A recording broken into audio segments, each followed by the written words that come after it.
انسان کی زندگی میں کچھ ایسے واقعات بھی رونما ہوتے ہیں جو ہمیشہ اس کے دل پر نقش رہتے ہیں۔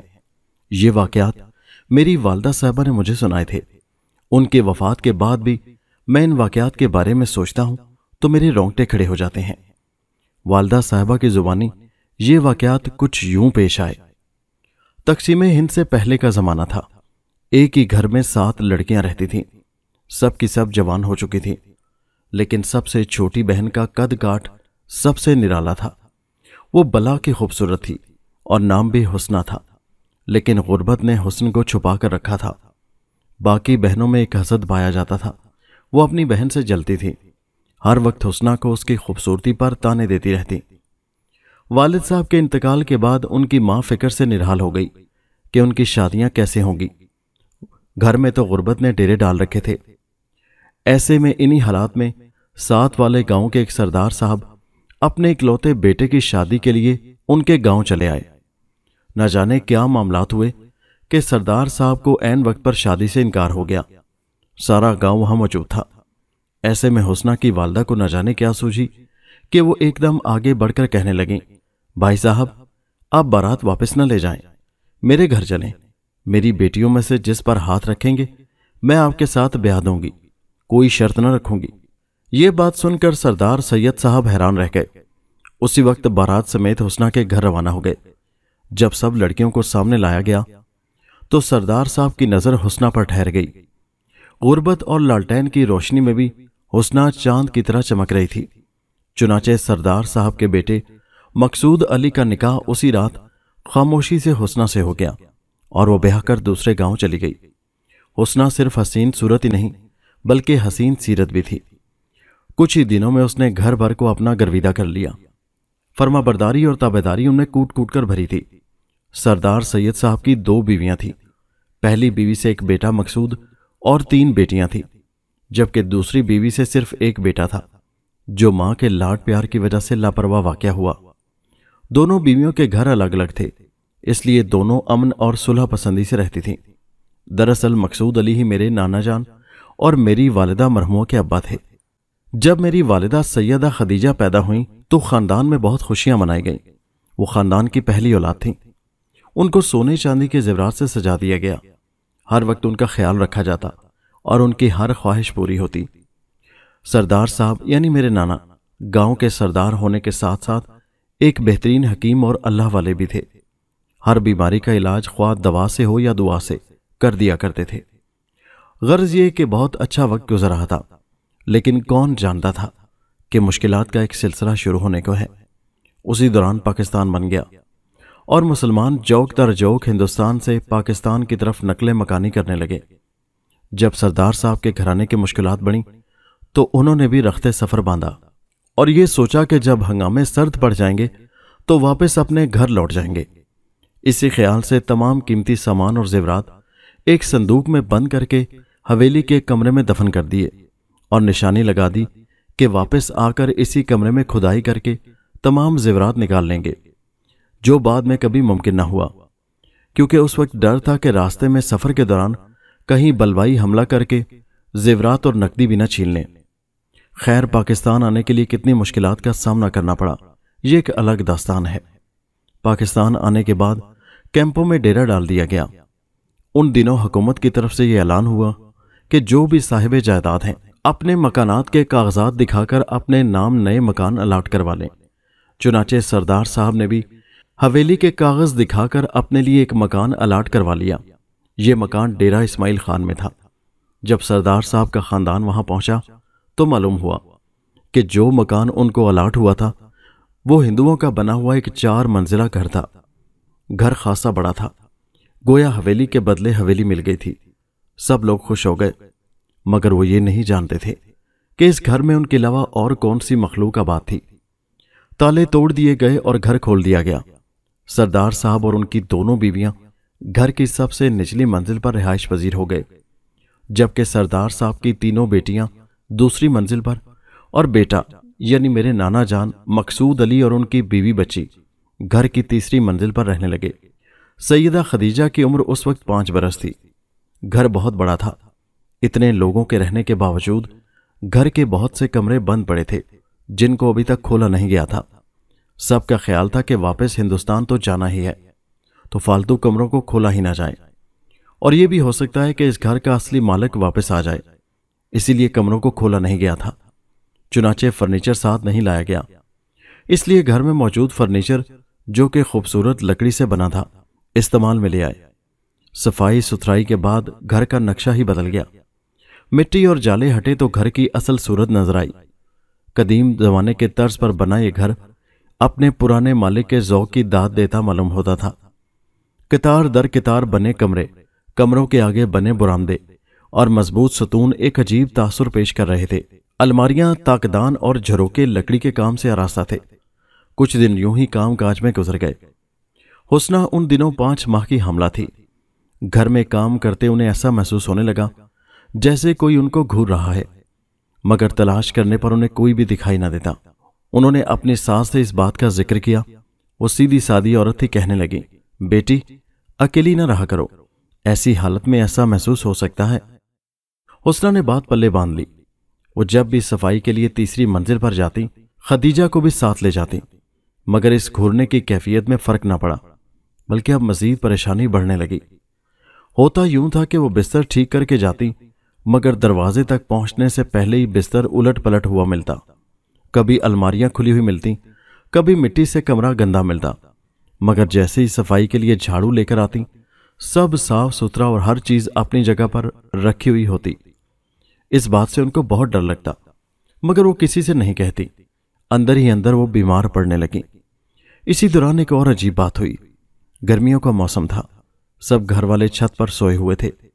रात के पिछले पहर अचानक किसी ने सैयदा खदीजा के पांव का अंगूठा इस जोर से खींचा कि उसकी आंख खुल गई। उसने दाएं बाएं देखा तो सबको सोते हुए पाया। जब चारपाई के पाइंती की जानिब नजर उठाई तो क्या देखती हैं कि उनकी एक हम उम्र बच्ची वहां खड़ी है।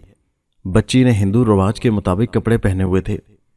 खदीजा की उम्र इतनी कम थी कि वह समझ ना सकी कि रात के इस पहर ये लड़की उनके घर में कहां से आई। बच्ची ने होंठों पर उंगली रखकर खामोश रहने का इशारा किया और अपने पीछे आने का कहकर सीढ़ियों की तरफ चली गई। खदीजा भी उसके पीछे सीढ़ियां उतरने लगी। वो बच्ची खदीजा को लेकर सबसे निचली मंजिल के कोने में बने आखिरी कमरे के आगे जा खड़ी हुई। ये वो कमरा था जिसका ताला तोड़ा नहीं गया था। हैरत अंगेज बात यह थी कि उस वक्त वो कमरा खुला हुआ था और अंदर से बच्चों की आवाजें भी आ रही थी। खदीजा खुशी खुशी उस बच्ची के साथ कमरे में चली गई। वहां 3 बच्चे और भी थे। वो तीनों लड़के थे और उनकी उम्रें भी कमोबेश 6-7 साल की थीं। उन सब ने अपने नाम राम, श्याम, सीता और लक्ष्मण बताए। खदीजा बहुत खुश हुई। उस घर में उसका कोई हम उम्र बच्चा नहीं था। उसे और क्या चाहिए था। वो सुबह होने तक उन बच्चों के साथ खेलती रही और जब अजान की आवाज सुनाई दी तो उन्होंने जाने का कहा और किसी को ना बताने का वादा लिया। सब के सब दीवार में लगी अंगीठी में जाकर गायब हो गए। खदीजा भी कमरे से बाहर आ गई और बरामदे में पड़े तख्त पर ही सो गई। सुबह सरदार साहब ने खदीजा को छत पर ना पाया तो सबको जगा दिया। हर कोई हैरान परेशान था। सब नीचे आए तो क्या देखा कि खदीजा नीचे तख्त पर सो रही है। जब पूछा कि वो नीचे कैसे आई तो खदीजा ने कहा कि प्यास लगी थी, पानी पीने आई तो यहीं सो गई। खैर बात आई गई हो गई। फिर तो ये दस्तूर ही बन गया। हर रात 3 बजे के करीब सीता या कभी लक्ष्मण आकर खदीजा को जगाकर अपने साथ खेलने के लिए ले जाते। उसी कमरे में सब खेलते, मगर दिन में वो कमरा बंद पड़ा हुआ मिलता। दिन गुजरते रहे। हुस्ना की परेशानियां ज्यों की त्यों थीं और खदीजा की रात की ये रिवायत बदस्तूर कायम थी। वो अक्सर मां से शाम, सीता या लक्ष्मण का जिक्र करती, लेकिन पूछने पर इनकार कर देती। हुस्ना सोचती शायद मोहल्ले में कोई हिंदू घराना भी बाकी है जो भी हिंदुस्तान नहीं गया और उनके बच्चों के नाम ये होंगे। इसी दौरान हुस्ना ने एक सेहतमंद बेटे को जन्म दिया जिसका नाम असगर अली रखा गया। वो एक प्यारा बच्चा था। घर के सभी अफराद उसके वारे न्यारे होते थे। फिर हुस्ना भी ठीक न थी, इसलिए घर वालों की सारी तवज्जो असगर अली और हुस्ना की तरफ मबजूल हो गई और खदीजा को नजरअंदाज कर दिया गया। ऐसा नहीं था कि उसके खाने पीने की भी फिक्र ना होती, बस ये कि कोई ना जानता कि वो किसके साथ खेल रही है, क्या कर रही है, ऊपर है या नीचे, उसका पता न चलता। सरदार साहब हिकमत से फरागत पाकर जब घर आते तो खदीजा का ही पूछते। एक दिन उन्होंने सोचा कि खदीजा को रात में वो अपने पास ही सुलाया करेंगे। उसी रात के 3 बजे खदीजा का पांव जोर से किसी ने खींचा। खदीजा उठकर बैठ गई। गौर से देखा, इस बार उसकी पाइंती की जानिब वो 4 बच्चे खड़े थे। उनके चेहरों से गुस्सा झलक रहा था। अब की बार खदीजा डर कर सहम गई। उसने उन बच्चों को गुस्से में पहले नहीं देखा था। सबसे बड़े बच्चे ने, जिसका नाम राम था, खदीजा को अपने पीछे आने का कहा और सब सीढ़ियों की तरफ बढ़ गए। खदीजा जब नीचे आई तो उस बच्चे राम ने कहा, तो उस आदमी के पास क्यों जाकर सोई थी? खदीजा ने कहा, वो मेरे दादा जान हैं। राम ने कहा कि वो आदमी उनको देख सकता है, इसलिए वो सब कहीं और जाकर खेलेंगे। वो चाहते थे कि खदीजा उनके साथ चले, लेकिन खदीजा खौफजदा हो गई थी। वो वापस जाना चाहती थी, मगर दरवाज़ा बंद हो गया और खदीजा से दरवाज़ा नहीं खुल रहा था। वो जोर जोर से रोने और चिल्लाने लगी। इतने में सरदार साहब अचानक उठकर बैठ गए। खदीजा के बिस्तर की तरफ देखा तो खाली था। वो तेजी से नीचे आए तो बंद कमरे में से खदीजा के रोने की आवाज आ रही थी। उन्होंने दरवाज़ा खोलने की कोशिश की, मगर दरवाजे पर तो ताला लगा था जो कभी खोला ही नहीं गया था। रोते रोते खदीजा ने मुड़कर देखा तो बच्चों की सूरतें स्याह हो गईं और वो लंबे होकर छत की तरफ बढ़ रहे थे। ये मंजर देखते ही खदीजा बेहोश होकर गिर पड़ी। सरदार साहब को उसी लम्हे लोहे की एक सुलाख दिखाई दी। उन्होंने कुंडी में डालकर खींचा। ताला तो नहीं टूटा, मगर कुंडी टूट गई। दरवाज़ा खुल गया। खदीजा दरवाजे के करीब ही बेहोश पड़ी थी। वो उसे उठाकर अपने तख्त पर लाए। घर वालों को आवाज़ें दी। थोड़ी ही देर में सब के सब वहां जमा हो गए। किसी की समझ में नहीं आ रहा था कि खदीजा अंदर कैसे पहुंच गई, जबकि कमरे के बाहर ताला लगा था। जब खदीजा को होश आया तो वो कमरे को देखकर चिल्लाने लगी और हुस्ना से लिपट गई। सरदार साहब ने उस पर दम किया और ताकत की दवा पिलाई। वो बार बार अंगीठी को देखकर कहती कि उसके पीछे वो बच्चे गए हैं। सरदार साहब ने सबको ऊपर जाने का हुक्म दिया और खुद वहीं तख्त पर बैठ गए। सबके जाने के बाद सरदार साहब ने कमरा देखा। अंगीठी के पीछे एक तहखाना था जिसमें 4 बुत रखे थे और फर्श पर काले इल्म के अजीब निशानात थे। सरदार साहब ने बाहर आकर हिसार बांधा और पढ़ाई शुरू की। आधे घंटे के बाद कमरे में धुआं भरने लगा। फिर ऐसा लगा जैसे कमरे में आग लग गई हो। चीखने चिल्लाने की आवाजें आने लगीं। सरदार साहब बावाज़े बुलंद इसमें आजम का विर्द करते रहे। रफ्ता रफ्ता सब आवाजें थम गईं। सरदार साहब ने कड़कर पूछा, कौन हो तुम लोग और बच्ची को क्यों सता रहे हो? दरवाजे में 4 ह्योले नमदार हुए। बिनबिनाहट होने लगी, मगर कुछ समझ में नहीं आता था कि ये क्या है। सरदार साहब ने अपना सवाल फिर दोहराया तो एक सनसनाती हुई आवाज आई, हम कौमे जिन्नात से हैं और अंगीठी पर रखे बुतों का रूप धारते हैं। हमें ये बच्ची बहुत पसंद है। इसकी आवाज और सूरत बहुत प्यारी है। हम इसे अपने साथ अपनी दुनिया में ले जाना चाहते हैं। सरदार साहब ने कहा, यह मुमकिन नहीं। इसके साथ ही उन्होंने इसमें आजम का खास विर्द करते हुए दरवाजे के बाहर चाक से लकीर लगाकर बंदिश कर दी। अब जिन्नात उस कमरे में कैद होकर रह गए थे और बाहर नहीं आ सकते थे। स्याह ह्योलों से भरी सुर्ख अंगारा आंखें चमकी और एक तैश में भरी आवाज उभरी, ये क्या कर दिया तुमने? अब तुम इसका बदला चुकाओगे। उसके साथ ही कमरे में तेज रोशनी चमकी और सब अंधेरा खत्म हो गया। सुबह की अजानें शुरू हुई तो सरदार साहब कमरे में दाखिल हुए। अंगीठी पर 4 बुत रखे थे। 3 लड़के और 1 लड़की का बुत था। सरदार साहब ने तीनों बुतों को तोड़कर उस अंगीठी में डालकर आग लगा दी और कमरे को दोबारा बंद कर दिया। दरवाजे पर आयतल कुर्सी की मोहर लगा दी। उसी रोज खदीजा को सख्त बुखार हो गया, जो बाद में चीचक की बीमारी में बदल गया। कोई दवा कारगर न हुई तो सरदार साहब ने खदीजा की सेहत के लिए पढ़ाई शुरू कर दी। उनके विर्द और दुआ से खदीजा ठीक तो हो गई, मगर चीचक के दाग उसके कोमल चेहरे पर तमाम उम्र के लिए पेवस्त हो गए। पूरे घर पर एक पुरस्रारियत सी तारी हो गई। एक दूसरे से इस बारे में कोई बात भी नहीं करता था। हुस्ना की तबीयत खराब रहने लगी। हर आहट पर वो चौंक जाती और वहशत से एक एक कोने को देखने लगती। ऐसा लगता था जैसे उन्हें वहां कोई खड़ा हुआ दिखाई देता हो। बाकी घर वालों को ऐसा कुछ भी दिखाई नहीं देता था। मकसूद अली इन वाकयात से बहुत परेशान थे। वो सरदार साहब से रूहानी अलूम जल्द अज जल्द सीख जाना चाहते थे ताकि अपने बीवी बच्चों को उन शैतानी ताकतों के असर से महफूज रख सकें। हुस्ना की खामोशी बढ़ती जा रही थी। अब वो बिल्कुल भी बातचीत नहीं करती थी। कोई सवाल पूछा जाता तो हूं हां में जवाब देकर बावर्ची खाने की तरफ चली जाती। खदीजा मासूम थी। वो नहीं जानती थी कि तकदीर ने उसके साथ क्या खेल खेला है। वो नन्हे भाई के साथ खेलती रहती, हर वक्त उसे उठाए फिरती, उसके हर छोटे बड़े काम करने की कोशिश करती। सरदार साहब की समझ में नहीं आ रहा था कि जिन्नात को कैद करने के बावजूद अब किस शैतानी ताकत ने उनके घर से मुस्कुराहट छीन ली है। उन दिनों सरदार सैयद साहब ने एक बात नोट की, वो घर में जहां भी जाते एक गिड़गिड़ाहट सी उनके साथ जाती थी, जैसे कोई देग घसीट रहा हो। जहां दीदा इंसान थे समझ गए कि माजरा क्या है। उन्होंने अपने पीरो मुर्शद से ये बात सुन रखी थी कि रूहानी अलूम में दिलचस्पी रखने वाले नौजवान कहीं और भी मतलूब होते हैं। उनके बेटे मकसूद अली की उम्र उस वक्त 25 साल थी। वो सोच में गर्क हो गए। उसी रात इशा की नमाज के बाद सरदार साहब ने सहन के दरमियान में तख्त बिछाया और हिसार खींचकर इसमें आजम का विर्द शुरू कर दिया। कुछ ही देर गुजरी थी कि गिड़गिड़ाहट उनके तख्त के करीब आकर रुक गई। फिर सांप की फुनकार सुनाई दी, लेकिन सरदार साहब का विर्द न रुका। फिर यूं लगा जैसे चारों तरफ सांप सरसरा रहे हैं। रात का अंधेरा फैल रहा था। अक्टूबर का आखिरी हफ्ता चल रहा था, इसलिए सब घर वाले ऊपर की मंजिल पर कमरे में सोए हुए थे। किसी को इल्म न हुआ कि सरदार साहब अब क्या करने वाले हैं। अचानक ही सामने से एक स्याह नाग आता दिखाई दिया। वो तख्त के बिल्कुल सामने आकर फन फैलाकर खड़ा हो गया और झूमने लगा। सरदार साहब ने अपना विर्द मुकम्मल किया और रौब से पूछा, क्या चाहता है? नाग ने कुंडली खोली और जमीन में दाखिल हुआ।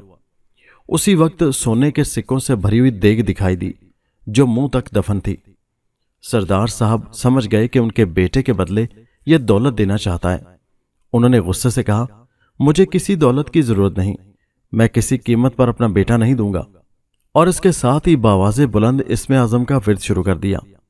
नाग कुंडली मारकर खड़ा रहा, फिर कुछ देर बाद जमीन में गायब हो गया। साथ ही वो सोने की देग भी दफन हो गई और जमीन ऐसे हो गई जैसे कुछ था ही नहीं। उस रात के बाद सरदार साहब को गिड़गिड़ाहट की आवाज दोबारा न सुनाई दी। वो सोचने लगे कि शायद अमन के दिन आ गए, मगर हुस्ना की बीमारी बढ़ती गई। वो पीली पड़ गई और खून की कै करने लगी। जुबान बंद हो गई थी, कुछ बोलती न थी। हर वक्त बिस्तर पर लेटी एक कोने को तकती रहती थी। उनकी बीमारी वहां के डॉक्टर्स की समझ में ना आई। किसी अल्लाह वाले ने सरदार साहब को मशवरा दिया कि उनको उस घर से दूर ले जाएं। सरदार साहब उस घर से वैसे भी मुतमईन न थे। चुनाचे सब घर वालों के मशवरे से लाहौर आ गए। यहां एक छोटा सा घर बना लिया, मगर हुस्ना को ना ठीक होना था ना वो हुई। एक रात खामोशी से वो इस दुनिया को छोड़ गई। उस वक्त असगर अली की उम्र 1.25 साल थी और खदीजा की 7 साल। खदीजा पर दोहरी जिम्मेदारी आ गई थी, छोटे भाई को संभालने की। वो किसी और के पास रहता भी कम था। मकसूद अली की बहनों की शादियां हो गईं और सरदार साहब भी दुनिया से पर्दा कर गए, लेकिन मकसूद अली को रूहानी अलूम अता कर गए। खदीजा ने इस जिम्मेदारी को उम्र भर निभाया। यही खदीजा मेरी वालदा थी, जो आज से 10 साल पहले इस दुनियाए फानी से कूच कर गई थी। सरदार साहब का पोता असगर अली, जो मेरे मामू जान हैं, आजकल बैरून मुल्क अपनी फैमिली के साथ रहते हैं। ये वाकयात शायद उन्होंने भी इतनी तफसील से ना सुने हों जितनी तफसील से मैं अपनी वालदा से सुन पाई। मकसूद अली के बहुत मुरीद थे और वो एक अच्छे रहनुमा बने। उनकी कब्र आज भी मियानी साहब कब्रिस्तान लाहौर में है। आज भी बहुत से लोग वहां चढ़ावे चढ़ाते हैं। अल्लाह पाक उनकी मग़फ़िरत फरमाए, आमीन।